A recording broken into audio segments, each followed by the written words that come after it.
नाही, आज आपण पर्यावरण मंत्री झाल्यानंतर पहिलीच बैठक घेतली आणि वादळी बैठक झाली असं आम्हाला भेटली. नाही, काही नाही, वादळी बिदळी कोणाला कळलं, तुम्हाला काही आतल्या अधिकाऱ्यांनी सांगितलं का बघते त्याची काही वाद नाही, पण काय आता ही बैठक अकॅडमिक झाली. मी इथे पर्यावरण मंत्री म्हणून आणि संपर्क मंत्री म्हणून मला कुठलंही बंधन नाही की कुठल्या क्षेत्राची बैठक घ्यावी. काही गोष्टीविषयी माझा स्वतःचा आक्षेप होता, तो म्हणजे प्रदूषणाचा आक्षेप होता. काही तक्रारी आल्या, काही पेपरमध्ये बातम्या आल्या, त्या अनुषंगाने राखेचं प्रदूषण तसंच मुरुमाचा इल्लीगल काढणे आणि वाळूचा इल्लीगल उपसा आणि हे सगळ्या माफिया याच्या संदर्भामध्ये आपण बैठक घेतलेली आहे. यामध्ये मी अधिकाऱ्यांना निर्देश दिलेले आहेत की यामध्ये कोणतीही कचुराई करायची गरज नाही.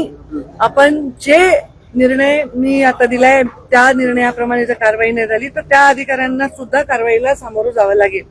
प्रदूषण नाही झालं पाहिजे. राखेचं आम्हाला राख कोण घेते, कितीला विकते, कितीला घेते हे आमचा विषय नाही. ती बंद कंटेनर मधनं झाली पाहिजे. ती इलिगल त्याची वाहतूक नाही झाली पाहिजे. याच्याबद्दल सक्त सूचना मी दिलेल्या आहेत आणि पोलीस एसपींना सांगितले की त्यांना सहकार्य करा ऍक्शन घेण्यासाठी, कारण ते घाबरून ऍक्शन घेत नाही.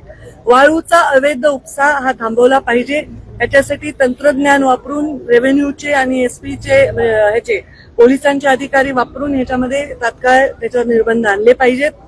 आणि आता जे मुरुम आहे, जे डोंगर आहेत, ते ज्या पद्धतीने पोखरून केले त्याच्यामुळे प्रदूषण तर होणारच आहे आणि पर्यावरणाचा फार मोठा ऱ्हास झालाय. त्याच्याबद्दलचा एक रिपोर्ट मी त्यांना मागितलेला आहे आणि अशा प्रकारचं कुठेही दिसलं तर त्याच्यावर कारवाई करा.